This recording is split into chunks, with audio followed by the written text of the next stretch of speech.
Hello and welcome to job Adda. प्यारे बच्चों, आपको पता है पिछले एपिसोड में मैं आपको अथर्ववेद तक पढ़ा चुका हूँ। यानी कि हमने पढ़ा ऋग्वेद, यजुर्वेद, अथर्ववेद, सामवेद, वेदास पढ़ दिया हमने। अब मैं आपको ले चलता हूँ आगे। तो मैंने आपको पढ़ाया था कि वेदास को अंडरस्टैंड करने के लिए जो टेक्स्ट हैं उनको बोलते हैं ब्राह्मण टेक्स्ट। इसके अलावा वेदास को पढ़ने के लिए कुछ उपवेद भी लिखे हुए हैं। उपवेद का मतलब यह है कि वेदास को इजीली अंडरस्टैंड करने के लिए 4 उपवेद लिखे हुए हैं। आपको ये 4 उपवेद याद रखने हैं। ऋग्वेद का उपवेद है आयुर्वेद। यजुर्वेद का उपवेद है धनुर्वेद। सामवेद का उपवेद है गंधर्ववेद। और अथर्ववेद का उपवेद है शिल्पवेद। ऐसे सवाल एसएससी पूछता है, मगर अब जेके एसएसबी भी पूछेगा अगर पेपर ऑनलाइन होगा। और जिस भी पेपर में इंडियन हिस्ट्री लिखा होगा उन पेपर में ये सब बातें पूछी जाएंगी। ऋग्वेद का उपवेद क्या है? आयुर्वेद। यजुर्वेद का उपवेद क्या है? धनुर्वेद। सामवेद का उपवेद क्या है? गंधर्ववेद। और अथर्ववेद का उपवेद क्या है? शिल्पवेद। उसके अलावा आपने याद रखना है आयुर्वेद को लिखा किसने? तो प्रजापति ने। धनुर्वेद को किसने लिखा? तो विश्वामित्रा जी ने। गंधर्ववेद को किसने लिखा? तो नार्थ ने लिखा। और शिल्पवेद को किसने लिखा? तो विश्वकर्मा जी ने लिखा। ये आपको राइटर्स भी याद रखने हैं। प्रजापति, विश्वामित्रा, नार्थ और विश्वकर्मा। इतना हो गया। तो मैं उम्मीद करता हूं कि आप बच्चों ने वैदिक लिटरेचर पढ़ दिया है। आपको यह पता चल गया कि ऋग्वेद, यजुर्वेद, अथर्ववेद, सामवेद का ब्राह्मण टेक्स्ट क्या है। ऋग्वेद को पढ़ने वाले को क्या बोलते हैं, सामवेद को पढ़ने वाले को क्या बोलते हैं, अथर्ववेद को पढ़ने वाले को क्या बोलते हैं। फिर आपको यह भी पता चल गया कि उपवेद का मतलब होता है वेद को ईजिली अंडरस्टैंड करने के लिए जो लिटरेचर है। 4 उपवेद हैं, हमने वो भी पढ़ दिया।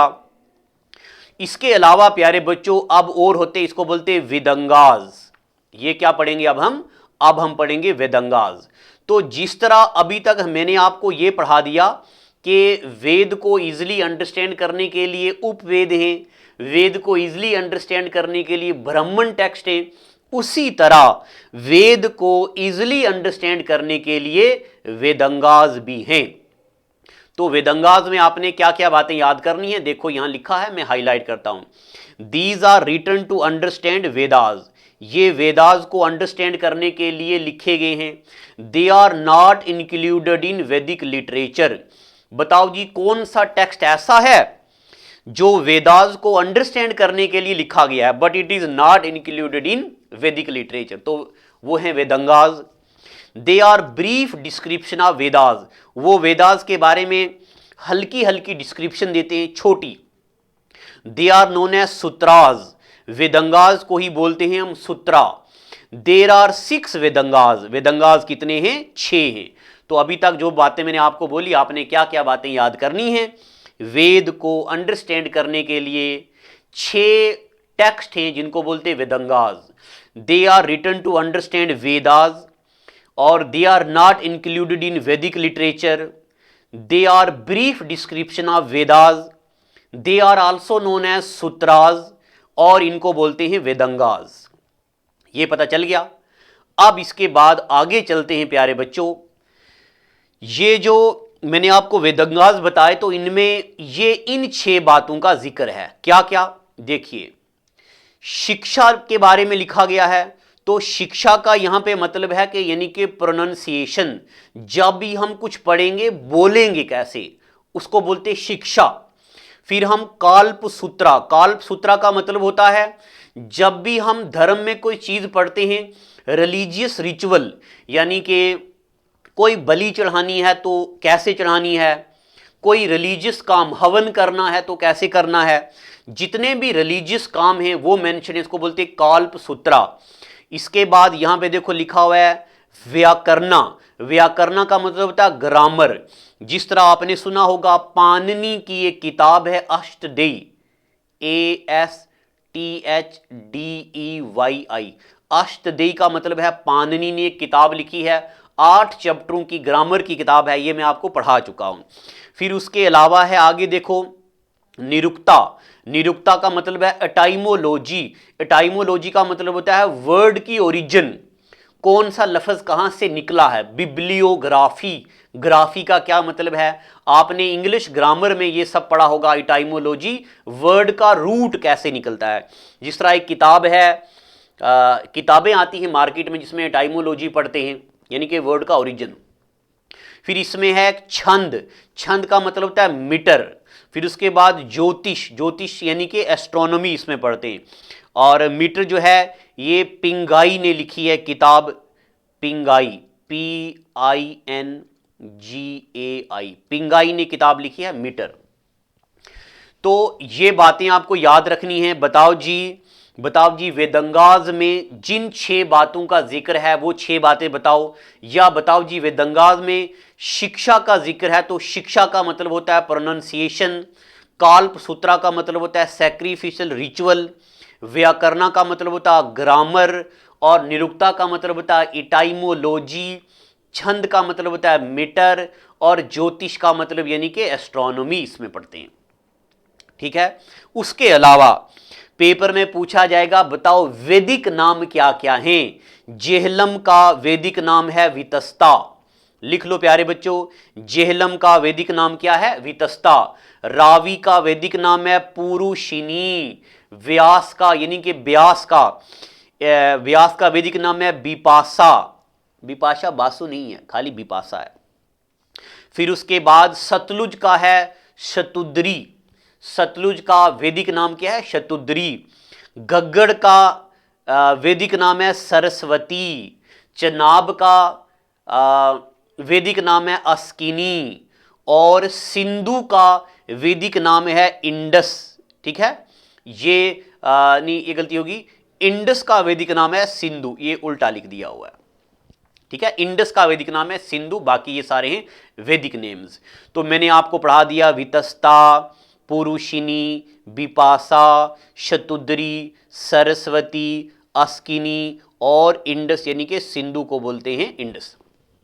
चलिए अब प्यारे बच्चों, अभी तक मैंने आपको वैदिक लिटरेचर के बारे में बता दिया कि वेदास में क्या क्या होता है। अब एक बार आप इस स्लाइड को देखो। मैंने आपको अभी तक पढ़ा दिया है हिस्ट्री क्या होती है। मैंने आपको एंशिएंट हिस्ट्री पढ़ा दिया। एंशिएंट हिस्ट्री में मैंने आपको प्री हिस्टोरिक एरा पढ़ा दिया, प्रोटो हिस्टोरिक एरा पढ़ा दिया और हिस्टोरिक एरा पढ़ा दिया। फिर मैंने आपको स्टोन एज पढ़ा दिया, मैंने आपको कॉपर एज पढ़ा दिया, पैलियोलिथिक पढ़ा दिया, मीजोलिथिक पढ़ा दिया, नियोलिथिक पढ़ा दिया। फिर प्यारे बच्चों हमने लोअर पैलियोलिथिक, मिडिल पैलियोलिथिक, अपर पैलियोलिथिक, ये सब पढ़ दिए हमने। फिर हम पहुंचे बीच में Indus valley civilization. Indus valley civilization के बाद हमने वैदिक एज पढ़ा, और वैदिक एज में मैंने ऋग्वेद, यजुर्वेद, अथर्ववेद और सामवेद आपको पढ़ा दिया। इतनी बातें आपको पता चल गई। अब प्यारे बच्चों और आगे ज्ञान बांटते हैं। देखिए अब मैं आपको आगे ले चलता हूं। देखो अब हम पहुंच गए हैं 1000 BC में। कहां पहुंच गए हैं, 1000 BC में। 1000 BC में आयरन की इन्वेंशन हो जाती है। तो ये आपने बात याद रखनी है, आयरन की इन्वेंशन कब होती है, 1000 BC में। सबसे पहले आयरन कहां मिला, तो सबसे पहले आयरन मिला है यूपी का इटावा में एक डिस्ट्रिक्ट आता है अतरंजी खेड़ा। ये देखो यहां पे लिखा है अतरंजी खेड़ा। यूपी में एक डिस्ट्रिक्ट आता है अतरंजी खेड़ा। यहां पे पहली बार इंडिया में आयरन मिलता है। बताओ जी आयरन एज का फॉसिल्स इंडिया में सबसे पहले कहां मिले, तो यूपी में अतरंजी खेड़ा जगह में आयरन मिला। 600 BC में इंसान ने आयरन को यूज किया एज ए एग्रीकल्चर। अब प्यारे बच्चों आपने एक लॉजिकली चीजों को सोचना है। सबसे पहले आयरन मिला अतरंजी खेड़ा इटावा यूपी में। इंसान ने आयरन को 600 BC में यूज करना शुरू कर दिया, आयरन को यूज किया एज ए एग्रीकल्चर। अब सुनिए, जब आयरन को एज ए एग्रीकल्चर स्टार्ट किया तो इससे क्रॉप की प्रोडक्शन बढ़ गई। अब क्रॉप की प्रोडक्शन कैसे बढ़ी? आयरन से खेत को हल जोती जाने लगी, अच्छे से खेत जुतेगा और अच्छे से फसलें ज्यादा होंगी, मैन्योर ज्यादा होगा। तो जब आयरन का इन्वेंशन हुआ तो एग्रीकल्चर बढ़ गया। जब एग्रीकल्चर बढ़ गया तो लोगों ने अपनी जरूरत के मुताबिक तो यूज कर लिया, बाकी लोग बेचने लगे, फड़ी लगाने लगे, रेड़ी लगाने लगे, जीवल में, मंडी में, नरवाल मंडी में, बख्शीनगर मंडी में, परेड मंडी में फल सब्जी लगने लगी। आलू ले ले, टिंडा ले ले, सेल लगने लगी। तो इससे अर्बनाइजेशन हो गया, यानी कि इससे शहर बनने लगे। और जब शहर बनने लगे, आयरन की इन्वेंशन के बाद हम पढ़ेंगे हिस्टोरिक एरा। क्या पढ़ेंगे? हिस्टोरिक एरा, या इसको बोलते हैं हिस्टोरिक पीरियड। चलिए हेडिंग डाल दो, हिस्टोरिक पीरियड, या इसको बोलते हैं हिस्टोरिक एरा। चलो डाल दी सब बच्चों ने हेडिंग। तो जितनी बातें मैंने स्क्रीन पे लिखी हुई हैं ये आप लिखो। अब चलते हैं आगे, और ये जो मैंने यहां पे लिखा है इसको जरा गौर फरमाना। देखो, आयरन की इन्वेंशन से एग्रीकल्चर बढ़ गया। जब एग्रीकल्चर बढ़ा तो सरप्लस एग्रीकल्चर हो गया, हमारी जरूरतों से बढ़ने लगा। सरप्लस एग्रीकल्चर हो गया तो लोग बेचने लगे, बेचने के बाद पैसा आने लगा, धन आने लगा। जब पैसा आने लगा तो बेचने लगे तो बाजार बनने लगा, अर्बनाइजेशन। जब अर्बनाइजेशन होने लगी तो लोग ज्यादा से ज्यादा जगह अपने अंडर करने लगे। अब सुनिए, जब लोग ज्यादा से ज्यादा जगह अपने अंडर करने लगे, किंग सिस्टम डेवलप हो गया, ऊंच नीच का फर्क होने लगा, अमीरी गरीबी का फर्क आने लगा। किंग लोगों से टैक्स लेने लगा, और जब टैक्स कर दिया परमानेंट, इससे पहले लोग किंग को दिया करते थे बाग। बाग का मतलब होता है टैक्स देते थे खुशी से। अब किंग ने टैक्स को क्या कर दिया? परमानेंट। जब टैक्स हो गया परमानेंट, लोगों ने कहा हम क्यों दें? बादशाह ने आर्मी बना दी, फौज बना दी बादशाह ने, जाओ लोगों से टैक्स लो। क्या डर का माहौल पैदा होने लगा।